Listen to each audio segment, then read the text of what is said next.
Good evening, class. I just wanted to record this pretty much the ending of the photography chapter. We didn't get to talk about this in class the last time we met, so I just wanted to do a quick recording on this. Hopefully it'll help you guys a little bit when it comes to studying for the exam. So we last talked about color photography and how for the first 100 years, basically most of the photography was black and white. If anything, they attempted to do color, but was not that successful. It was also very expensive. And so that in 1907, in 1907, that is when the color started to get a little bit better. And this company here, Eastman Kodak, was the first to actually establish a method that makes color more visible. And so that happened in 1932. Okay, so pretty much for the first 100 years, black and white photography. A little bit later, color started to come in.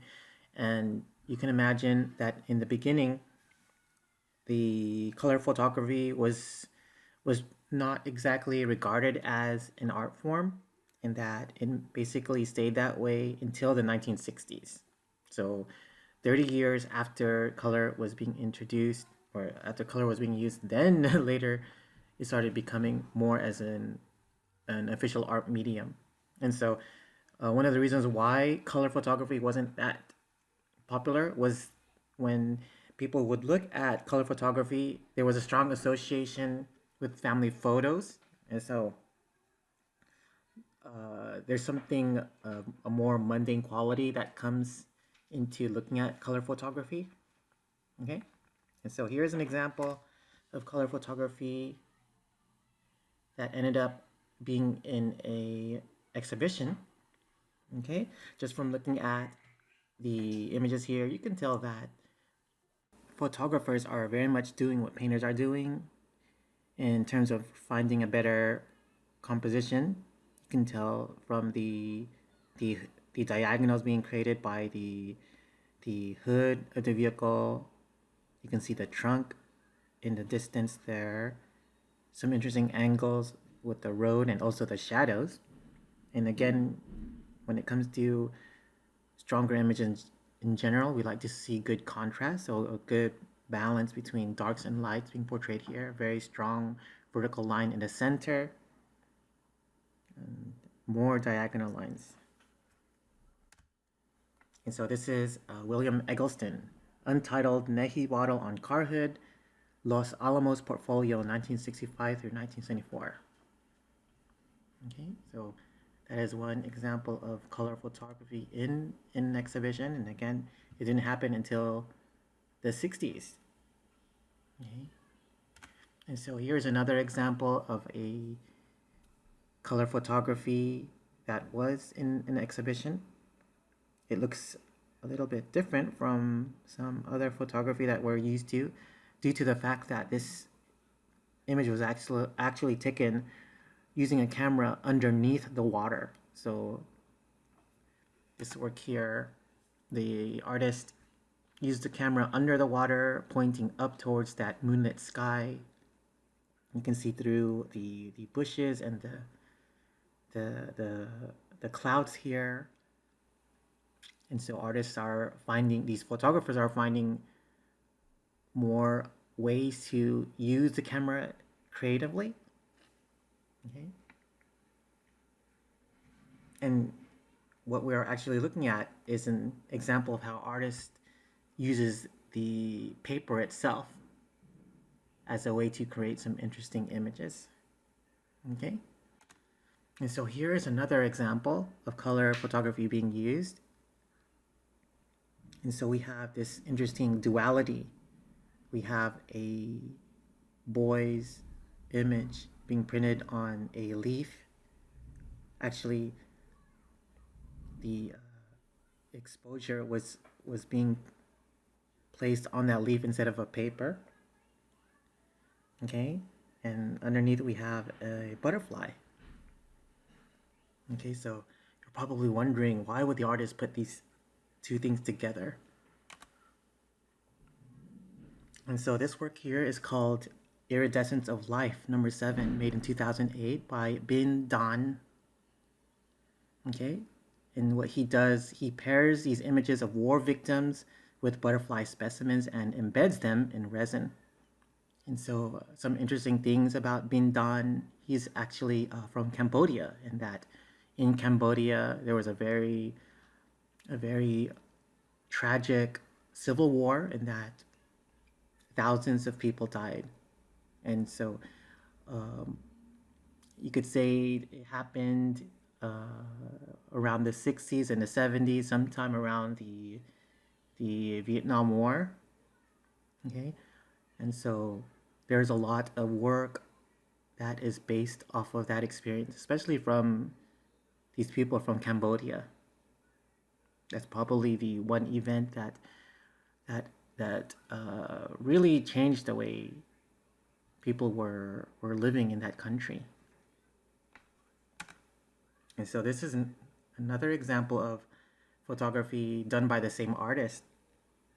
And if you look at the quality of the image, it feels very much like something that we've already seen earlier this chapter. This work is called Angkor Wat, part of his Reconstructing Memories exhibition. And so he actually uses a daguerreotype. So if you guys can remember that, a very early type of photography. Okay. And so talking a little bit more about the color photography and heading into the contemporary, basically a lot of the things that are happening now, the digital revolution, a big part of what is happening in photography, especially in the art world.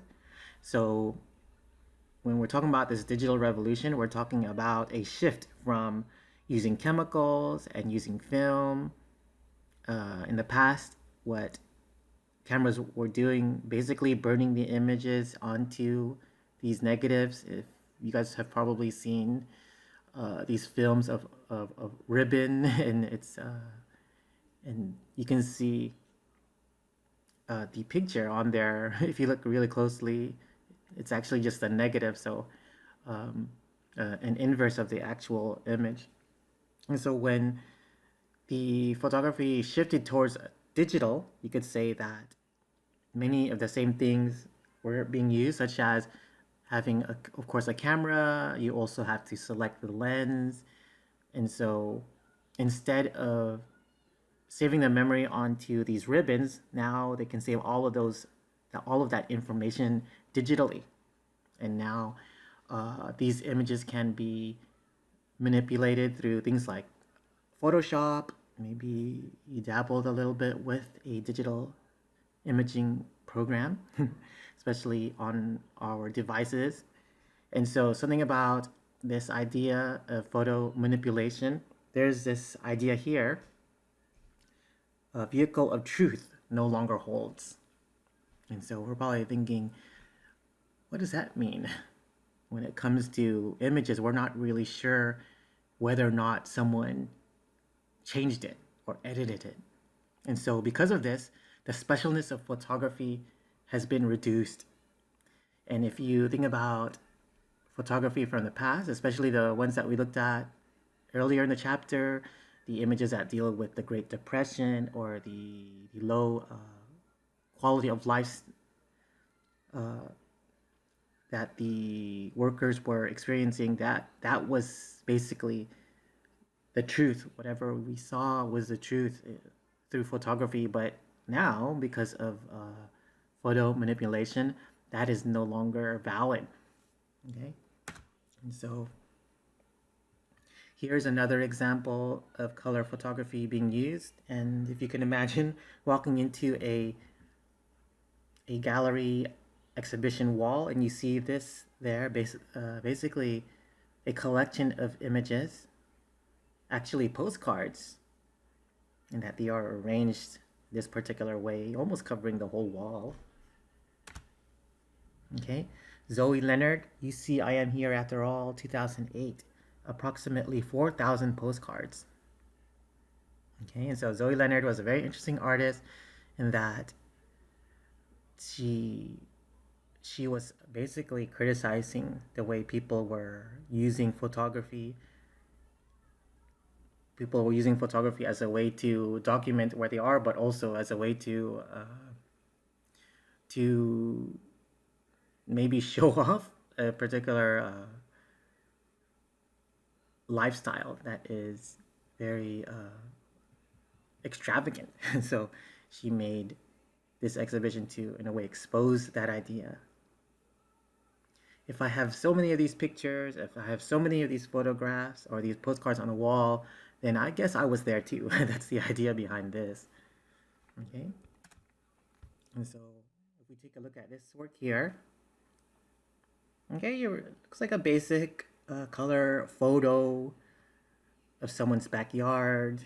If you look closely in the center, there's a boy that looks that is falling down, and so we can't help but imagine, wow, this was taken at the perfect time because it looks like he's really about to fall with nothing there to land on. Okay, and so maybe many of us are already thinking that it looks a little bit staged. If you're thinking that way, then that's the direction the artist was going in terms of the subject matter. Boy falls from tree, Jeff Wall, 2010. Vividly real photography, but stagey. And this is a very big printing, 92 inches by 120 inches, so very large work here. And so it feels like a type of documentary. It is actually a combination of images. And so just keep in mind that idea that due to the digital revolution, the truth does not exactly hold in terms of looking at photography. Okay, and I think that was the last example from this chapter. Let me know if you guys have any questions.